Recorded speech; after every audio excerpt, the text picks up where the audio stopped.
Have you ever found yourself taking too many trades and jumping into positions because of a fear of missing out? Or, on the flip side, have you talked yourself out of taking a trade and hesitated to pull the trigger? Welcome back, everyone. This is the third lesson in the mini course on high performance trading, and we're talking about two really common trading problems. But before we go any further, I'm going to ask you a question that will be one of the best predictors of whether or not you will succeed as a trader. If you flipped a vehicle 10 times in a row, what are the odds of getting 5 heads and 5 tails? If your gut instinct was to say 50-50 or 50%, like the vast majority of people do, you are spectacularly wrong. And sadly, you are very unlikely to ever succeed as a trader. Don't take that too personally or negatively. It can be fixed, obviously. But we do need to be honest if we're ever going to get to the root cause of our struggles. There's actually only a 24.6% chance of getting 5 heads and 5 tails. It's not even close to 50-50. And that comes as a huge surprise to most people. You may be there scratching your head thinking, I'm nuts. But if you don't understand those odds, you don't understand trading. Trading is a game of probabilities, but the human brain has never needed to think in those terms, so it has no mechanism of understanding them intuitively. I'll come back to this later in the video, so just sit with that for a moment. For now, let's look at the problem of overtrading and undertrading, and you'll see how probabilities are involved in both. Your reason for entering a trade should be based on your system, which should tell you the type of trade you're looking for, what the market conditions should be like, how indicators and other filters should appear, etc. But a system doesn't guarantee what will happen next with certainty. It merely advises on probabilities of what is likely to happen. And the very nature of dealing with probabilities naturally leads to a degree of uncertainty and requires discretion and judgment on your part. Even rigid mechanical systems are open to some level of interpretation, and as such, you will find that your decision to enter a trade or not comes down to how confident you feel about it. So, what is it that makes a trader overtrade and take more trades than their system advises? Well, there are 3 main reasons. The first is our familiarity with exchanging time for money. In just about every job or task through all of human history, the more we do, the more we have to show for it. Trading doesn't work like that. You only get paid when the market conditions are favorable to your particular system. You can't force the frequency or the quantity of profitable opportunities. That's down to the market. And it's a very unfamiliar situation to get used to. It's typical for traders to sit in front of a chart and feel compelled to do something. It just doesn't feel natural to sit there and do nothing. A second reason you might overtrade is because you fail to adjust to changing market conditions. For example, the market may have been in a period that is excellent for your system with frequent and profitable opportunities, and you have been very active. But then the market slows down and there are fewer opportunities. Now think of driving a car. When the road opens up, it's easy to step on the accelerator and speed up in response, and we soon get used to that increased speed. But when traffic slows us down, we can get impatient, and the new slower speed seems exaggeratingly, even painfully slow. And the same thing can happen to you in trading as the market ebbs and flows. It's easy to increase our trades as the opportunities increase. It's much harder to slow down when the market slows down. And the third reason for overtrading is most relevant if your account has been doing badly, is in drawdown, or you've recently taken a big loss. As you will recall from the previous 2 videos, when we're behind, we're much more likely to recall positive outcome trades we entered that went in our favor. We start to get strangely optimistic and take more risk. You become risk-seeking when you're behind. So there's a much greater tendency for you to feel confident about entering more trades than you should be. Your brain will trick you based on how it prioritizes and recalls past memories. If you haven't seen my previous 2 videos, please use the link in the description to the playlist so you can understand what I'm talking about here. So, what can you do to remedy overtrading? Well, most of the answers you need won't be clear until you've watched the later lessons in this course, especially lessons 5 and 6. But for now, some things to consider are, first, remember trading is not like manual jobs. More trades do not mean more money. You are not exchanging time for money. And although this seems obvious, remember it's your system that defines whether or not there is an entry opportunity, not your desire to either work harder or speed up your returns or get paid for the hours you've put in. Pay close attention to your system and go down your checklist to confirm whether or not a valid opportunity really is present. Third, be aware that it is harder for you to slow down than it is to speed up. If the market activity has legitimately increased and you have found yourself taking a greater number of valid opportunities, you need to be more aware and extremely sensitive to any slowdown in the market so you can quickly adjust. Number 4, don't expect to get into a trade when you sit down to trade. Remember that you are not exchanging time for money. It's best if you trade in like fishing rather than hunting. Be patient and let the opportunities come to you. Number 5, remember that you are looking for good trades, not the best trades. And what I mean by that is all trades that you enter should score 10 out of 10 according to your system. And if the market conditions have recently been 1 out of 10, well, a 5 out of 10 will suddenly look amazing. But just because it's the best you've seen for a while, it's still a poor trade according to your system. And lastly, be extra vigilant after a loss or after a series of losses. Remember that we have a tendency to become more confident, more optimistic, and take more risks when we're behind. As I said, you will get more comprehensive solutions later in the course, but I need to give you the other lessons first for it all to make sense. But for now, let's move on to undertrading or hesitating to enter trade.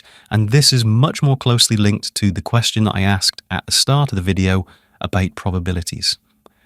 You will typically undertrade and hesitate because of a lack of confidence in either your system or the trade opportunity. And again, there are 3 main reasons. And the first is something that you are already familiar with from the first 2 videos in this course. You may be playing it safe to protect what you already have. This is especially relevant if you've been on a recent winning streak or you've made a new equity high in your account. Remember, we become risk averse when we're ahead. I won't expand on that here because it's been covered in the last 2 videos, so please rewatch those if you need a reminder. The playlist link is in the description. But the next 2 reasons are new territory for us. First, you may be mistaken a normal drawdown for system failure.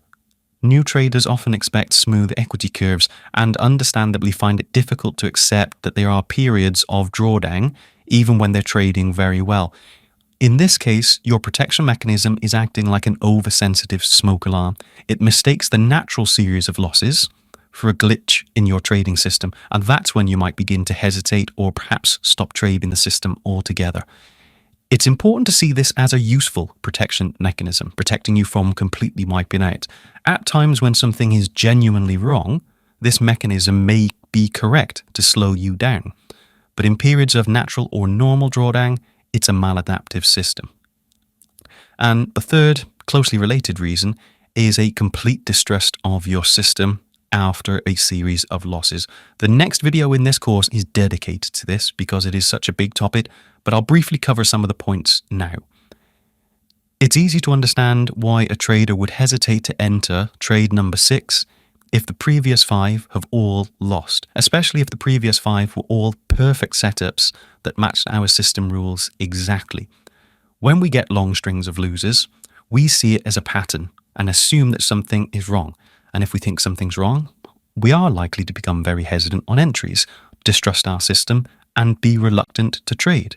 But remember, your system doesn't guarantee what will happen. It simply advises what is more likely to happen. Probabilities. And in truth, we simply do not understand probabilities. As you well know, if you answered my question at the start of this video incorrectly.